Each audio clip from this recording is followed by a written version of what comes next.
What's up guys, it's Rowan here from Smart TV. Now let's be honest, in year 11 nothing counts. Right? You can not pay attention, you can be lazy, you can do nothing, you can bludge in class, and guess what? It doesn't matter. Because you get an incredible opportunity, and that opportunity is when year 12 starts, you've got a freaking huge reset button. You get to press reset, you get to start afresh, and you get to change the results you create for yourself. But in thinking about this, we need to think about, well, what on earth do you need to do then to make the step from year 11 up into year 12? What do you need to do so that you can change the game, change your results, and maximize your options for study at university? In this video, I'm going to share with you the 3 biggest mistakes that I see that year 12 students make every year at the start of year 12 so that you know what to avoid and therefore what you need to do to make the step to ACE Year 12.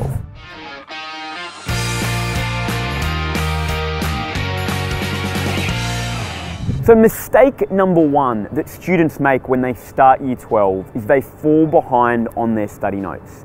Now we interviewed a whole lot of year 12 students at the end of year 12 and we asked them, if you could go back in a time machine to the beginning of year 12, what is the one thing that you wish you did differently? You know, what is that one big mistake that you made that you'd want to undo or do differently? And the unanimous response was that they wish they could go back and they could start their notes early and stay on top of them. Right? Because the big feedback they said was that, you know what, as you get into the course, the content just starts to rip and roar and all of a sudden you're behind. And then you've got an assessment and then you're trying to madly create your study notes in time for the assessment and then you don't get time to consolidate your study and it all starts to fall apart. So the one really critical thing that you can do to avoid this mistake is to get on top of your study notes. And in fact, ideally you want to go 1 week ahead. Because think about it, if you've got your first assessment in year 12 in week 8 maybe of term 4, you'll be learning content all the way up to the week before. In fact, not even the week before, the week of your assessment. So if your notes aren't ahead and you haven't completed them, you're actually still writing the notes right before the assessment potentially, consolidating your knowledge and understanding, and then you don't have time to do any of that, right? And you're going straight into your assessment. But if you're a week ahead at least, you've got a week buffer zone, right? A week so that with your notes you can go through, you can really learn them, and then go into that assessment and really nail it and excel. So really, really critically, you need to stay on top of your study notes and get a week ahead. Now, how can you do this? Well, there's 2 simple strategies that you could use that year 12 students and top performing students have found to be effective. Now, strategy number 1 is really simple. You pick one day of the week, a Friday, maybe a Saturday, and that's your notes day, right? Where you get all of your study notes done for that week for all of your subjects, right? Pretty simple idea. Now, strategy number 2 is instead you pick one subject per day, right? You've got a half an hour every day that you use just to consolidate and write the notes for the next week coming up, right? Because remember, we're working 1 week ahead, okay? 1 week ahead. So you either pick a day per subject or you do one day and you get all your subjects done.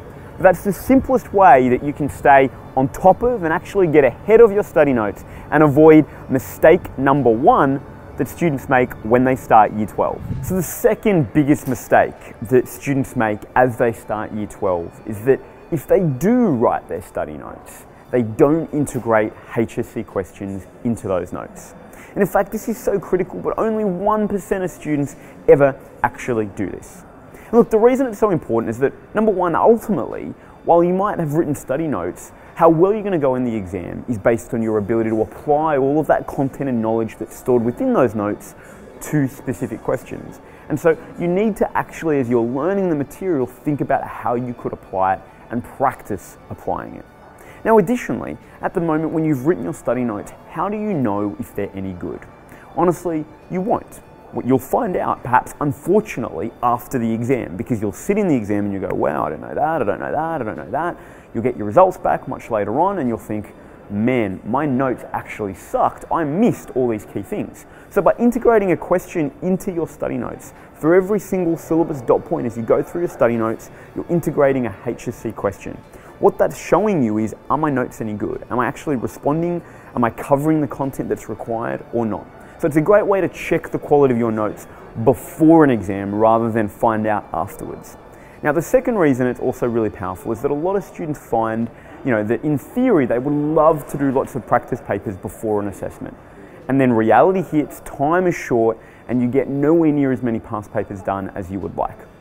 And so, simply by doing a HSC question every single time you finish a syllabus dot point in school and integrating it into your study notes, it means that you're doing past papers bit by bit. So when you get to your assessment or your exam and you run out of time, it's okay because you've already laid the foundation by doing past paper work.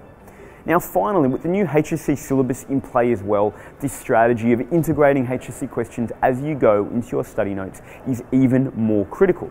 And the reason for that is often your internal assessments now will not align with what your trial and your HSC assessment will look like. For example, for the sciences, you might have a depth study or, a skills assessment, but then you'll have multiple choice short answers in your trials and HSC. Or for English, you might have a multimodal presentation or, assessment requiring you to use related text. But in your actual trials and HSC, they'll be more essay focused in nature. And so what's really critical here is that the internal assessments are designed now to enable you to showcase your knowledge in a greater variety of ways, which is positive, but then it doesn't quite equip you as effectively for your trial and HSC exam. So by integrating HSC questions into your study notes, what it's going to do is it's going to help you as you go make sure that you're doing the work to prep longer term for your trial and HSC exam. So mistake number 3 that students make when they start year 12 is that they quit all their co-curriculars and then they burn out. And look, this is all about the myth that if you quit your co-curriculars, you'll have more time to study. But let's be honest, what will happen is that you will have more time, yes, but you won't use it to study, right? You will procrastinate. Quitting your co-curriculars leads to procrastination, and there's a really good reason for it. It's something called Parkinson's Law. Parkinson's Law basically says that the work that you have, it expands to fill available time. I'm going to say that again. The work that you have expands to fill available time.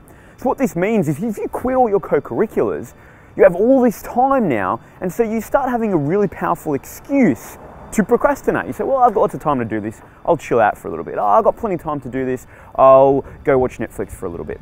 And so having too much time is actually a really big problem. Now, additionally, by actually quitting all your co-curriculars, it's also going to lead you to a state where you're not as physically and mentally as healthy as you need to be so that you'll actually burn out along the journey. From all our research with top performers, one of the things we found was it was so critical to actually maintain a couple of your co-curriculars. Now, we're not talking about maintain all of them so that you're overwhelmed. It's about keeping 1 to 2 that you really love. What this is going to help you do, it's going to help you stay mentally and physically healthier along the journey, and that's proven to increase your cognitive performance, which is ultimately what you need, right? You need to be performing at your best mentally so that you can maximize your options at the end of the year. And so to do so, you need to keep things in your life that you love. Really critical. Now, additionally, on the flip side as well, by keeping these extra co-curriculars in your life and not actually quitting them, what it's going to give you is it's going to give you greater structure in your week so that you can't procrastinate endlessly, because you have to get the work done because you've got to go to this external commitment. So it's really simple. While you might feel compelled and your parents and your friends and your school are saying quit all your co-curriculars, it is the worst thing you can do. Right? You might need to dial back, but I really want to encourage you to only cut back a few and make sure you keep your top 1 to 2 co-curriculars, because it's going to be the critical thing that keeps you healthy, physically and mentally, so you can sustain the energy that you need across the entirety of the year 12 journey. So there you have it, guys. They are the 3 big mistakes that students make when they start year 12, and also some practical strategies that you can implement so that you can make an effective step up from year 11 into year 12 so that you can maximize your options. What I'd love to hear is what other questions you have about making the jump and the step up from year 11 to year 12. Right, what challenges are you already experiencing in the first couple of weeks of year 12? Leave a comment below, and myself or one of our team at AOSTV will get back to you with suggestions or potentially even additional videos that dive deeper into how you can make that effective step up for your HSC. I'll see you next week.